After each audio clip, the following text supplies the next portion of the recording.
both of you, congratulations on this amazing film. Thank you. Lenique. So my first question is, what obstacles would you say, I know there's different on different ends, what obstacles would you say arose during filming and how did you guys overcome them? There were lots of obstacles just trying to fit her story into a limited resources and schedule.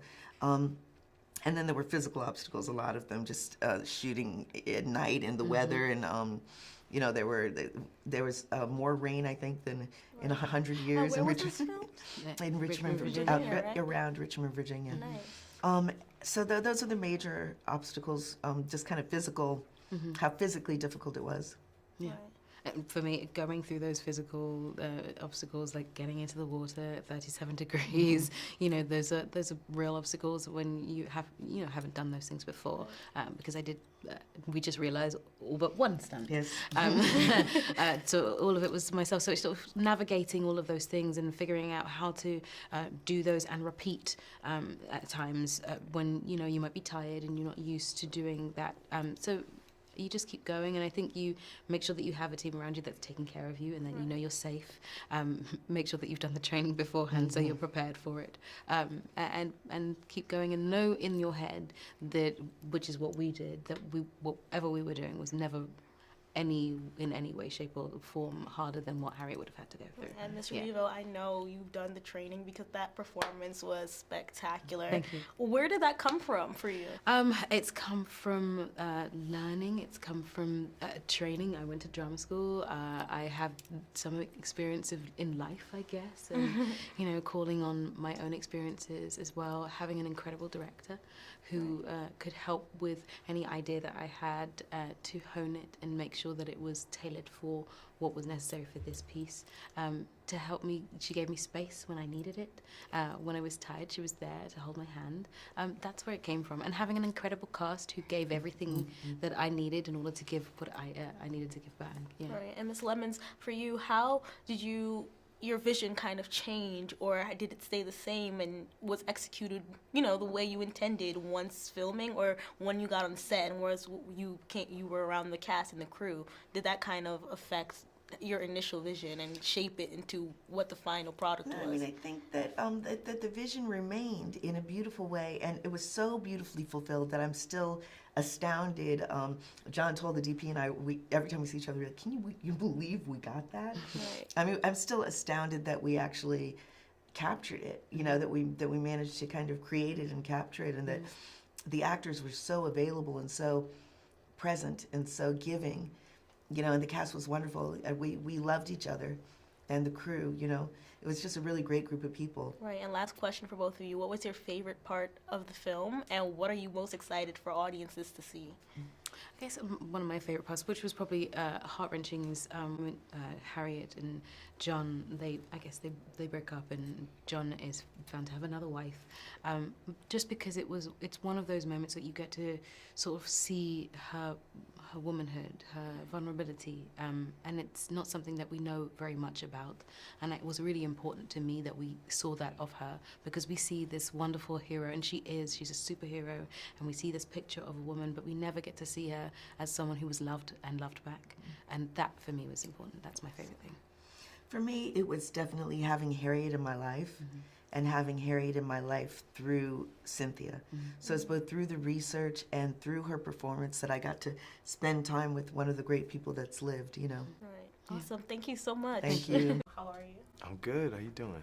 I'm good. Thanks for asking. Congratulations to you, sir, on this amazing film. Thanks so much. So my first question to you is, did you know who William Still was before auditioning for the role or being requested for the role? I did know who William Still was. I grew up in Philadelphia, where he did the majority of his work with the Underground Railroad. So I knew the name.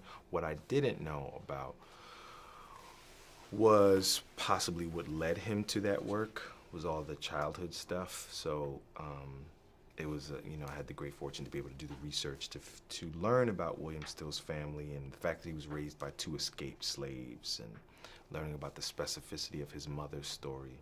His mother escaped once, was brought back, escaped twice, was brought back. His father had already escaped. She had 4 children. She made the impossible decision on her third escape her third escape attempt to leave her 2 sons behind, and she just escaped with her 2 girls.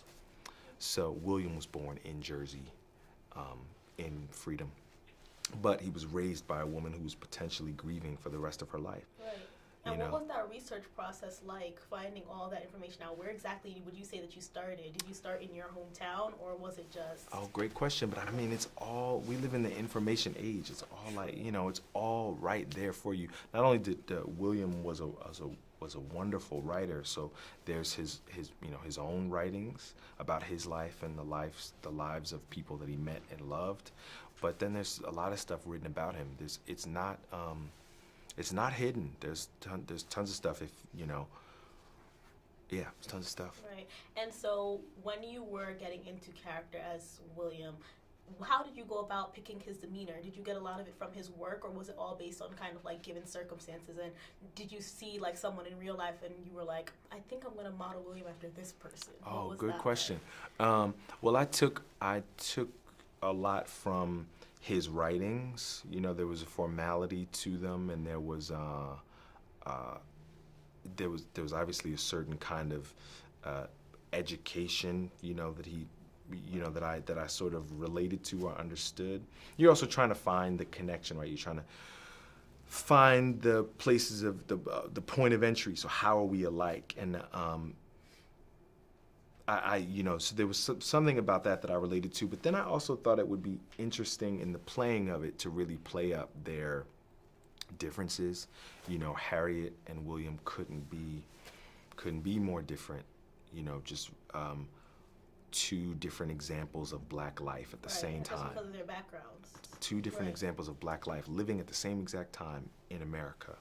And they come together, they meet, and they you know, they meet in the movement, and they, you know, they do their work together, their life's work.